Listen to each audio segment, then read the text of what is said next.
इथं इथं इथं इथंच इथंच. अरे उंचीचा प्रॉब्लेम येईल पुन्हा. इथंच बोल.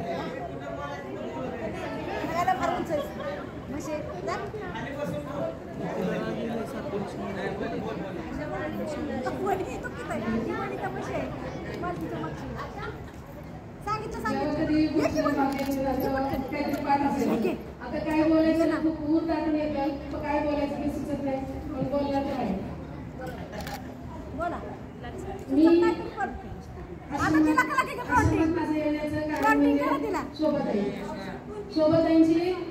शोभाताईंची खूप लाडकी जुनी आणि हट्टी अशी विद्यार्थिनी. शोभाताईंच्या बाबांमुळे आम्ही 4 बहिणी आणि 1 भाऊ. मला वाटतं आश्रमातली अशी एकच संख्या आमची असेल की 5 भावंड आम्ही आश्रमात वाढलो आणि 5ही भावंडांनी स्वतःच्या परिस्थितीला ऍडजस्ट करत करत सगळ्यांनी एकदम छान वेल सेटल झालेलं.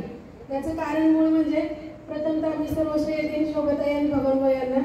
आणि दुसरं म्हणजे महाराज म्हणजे आपल्यासाठी श्री साक्षात पांडुरंगाचा अवतार आहे.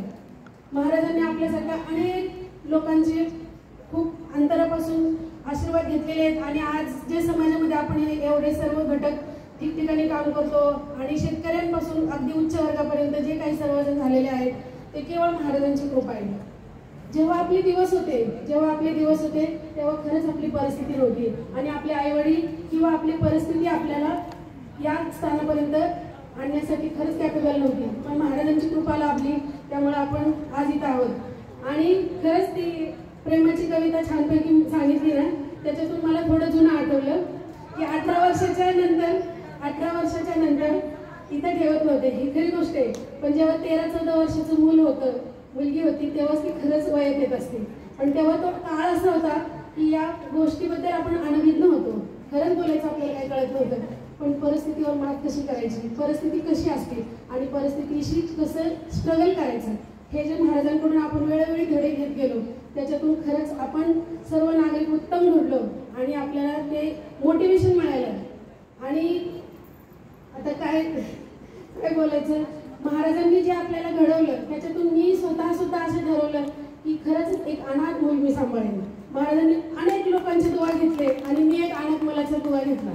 मी एक अनाथ मूल म्हणजे लग्न करतानाच मी जे म्हणते ना की जे आपल्याला अनभिज्ञ होतो आपण त्या वेळेमध्ये किंवा त्या वयामध्ये की जनरेशन गॅप जी म्हणतो आपण, आताची जी फास्ट पिढी आहे आणि आपली जी होती ती अबोल होती. आपल्याला त्यातलं थोडंसं काही कळत नव्हतं किंवा मी खूप गरीब आहे, आपण असं दिसत नाही, आपण एवढं छान राहू शकत नाही वगैरे वगैरे असं खूप सारे प्रश्न असायचे. पण परिस्थितीने इतकं शिकवलं होतं, इतकं हुशार करून सोडलं होतं की जे सुखदुःख आले ते माझे आणि त्याच्यातून मी स्ट्रगल करणार, हे दुसरं कोणाच्या खांद्यावर ठेवणार नाही. मी हे माझं आहे आणि हे मी पचवणार आणि हे सिद्ध करणार. असं प्रत्येक मुलामध्ये रुजवलेलं बीज जे महाराजांनी आहे ते मी सिद्ध करून दाखवलं.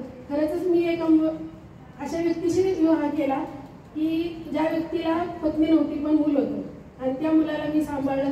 नंतर जसं ते मूल मोठं होत गेलं तसं मला कळलं की तो अपंग आहे. तरी मी माझी जिद्द सोडली नाही म्हणलं.